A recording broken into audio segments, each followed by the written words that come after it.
Welcome everybody. The lesson today is going to be about the counting algorithm.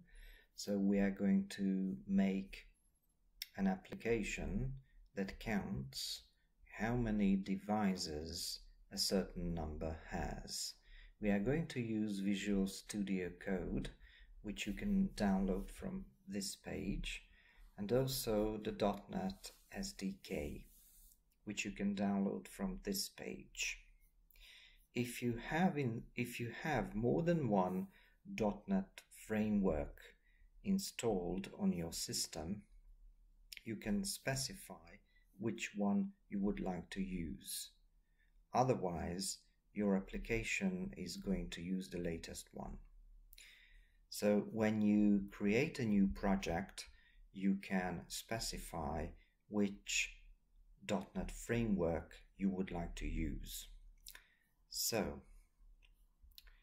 we are also going to use the new Windows terminal, which you can download from the Microsoft Store. So let's we are going to use a .NET template.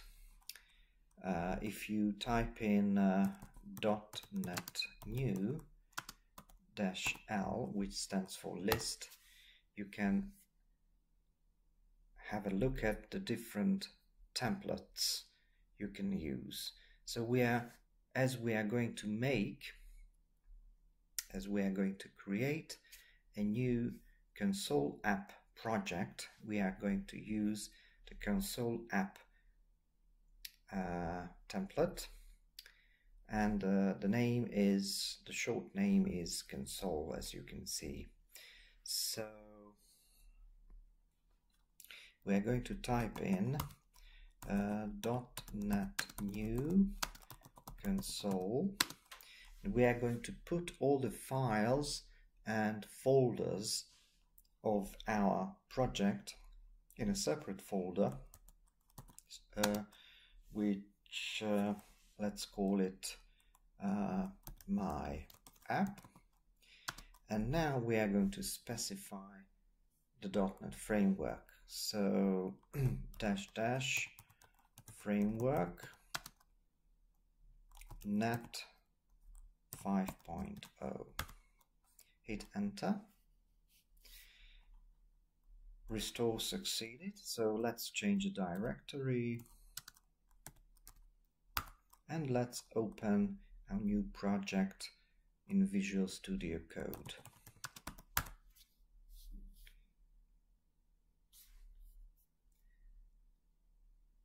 Okay, so as you can see, we have this program.c#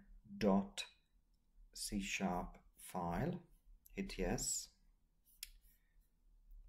Let's take a closer look at the code that has just been generated.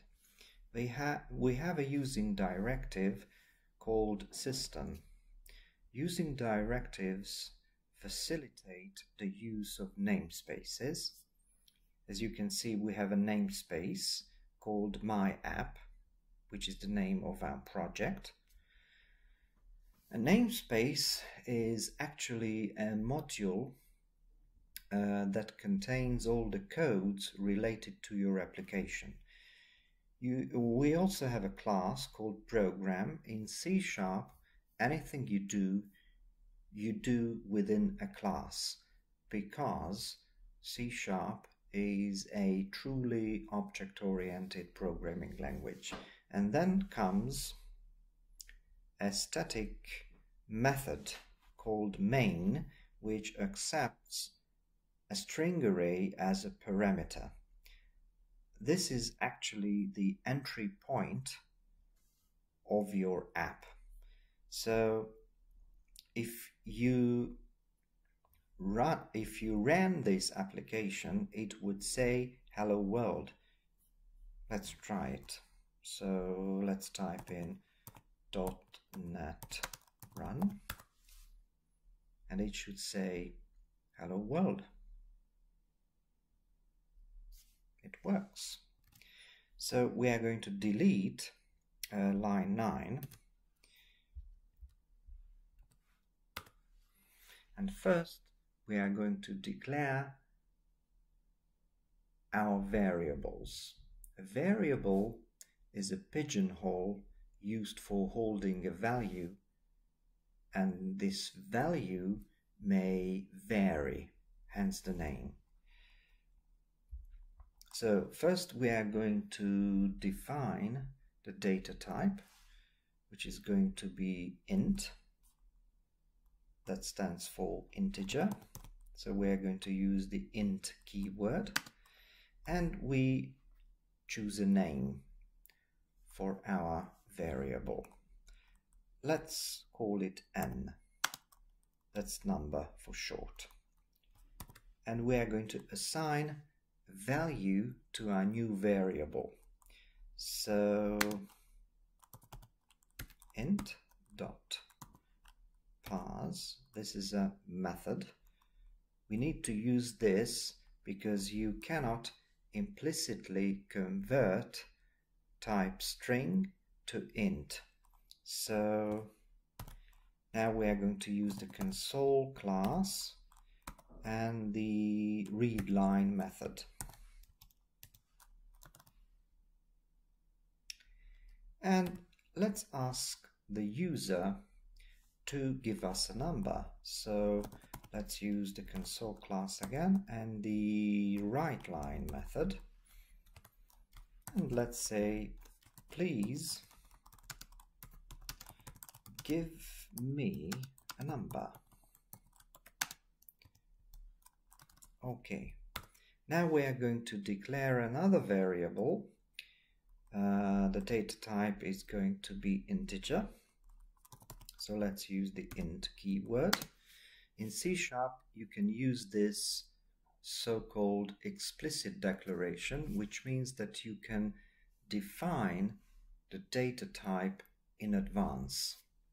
So actually during the declaration.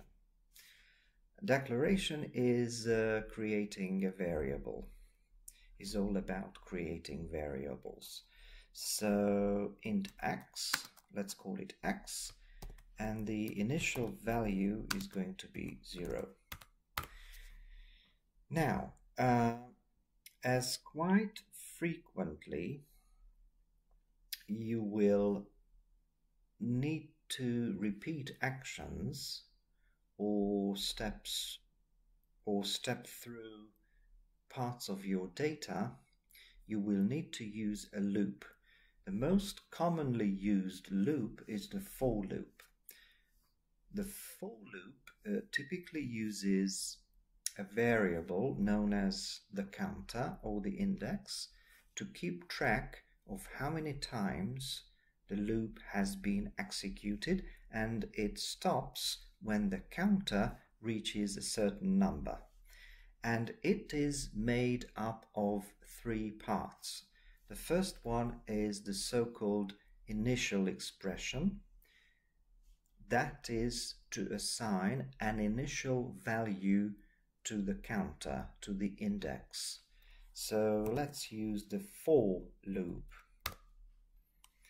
So as you can see, it consists of 3 different parts. The first one is this, which is the initial expression, that is to assign an initial value to the index, to the counter. That's why we use the name I, that stands for index. So the initial value is going to be n. Then comes the condition that is to be true to keep the loop running. The condition is going to be as long as I is greater than 0. And last but not least, the third part is the so-called increment expression, that is to increment the counter. So I is equal to I minus 1. Now, if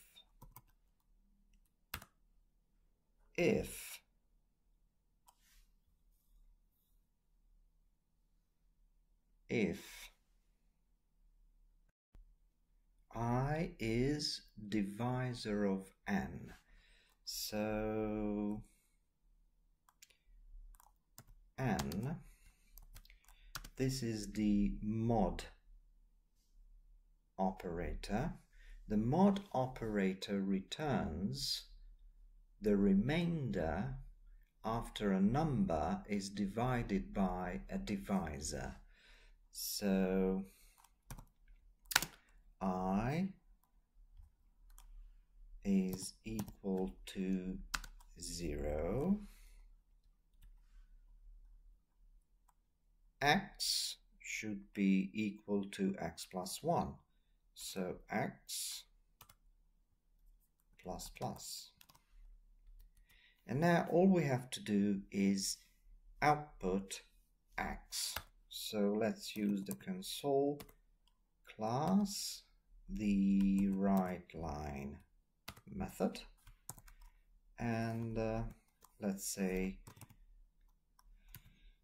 the number you gave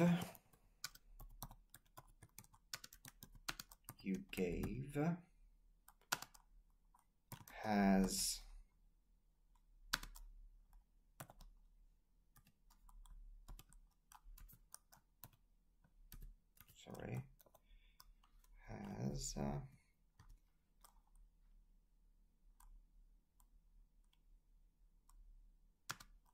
divisors.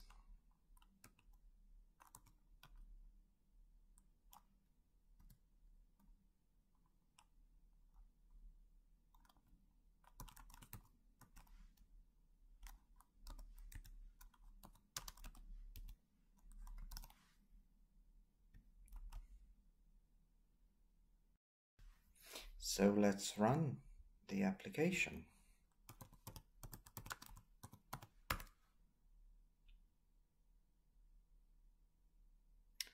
Please give me a number. The number you gave has 3 divisors. That is true, because 4 can be divided by 1, 2, and 4. Thank you for watching.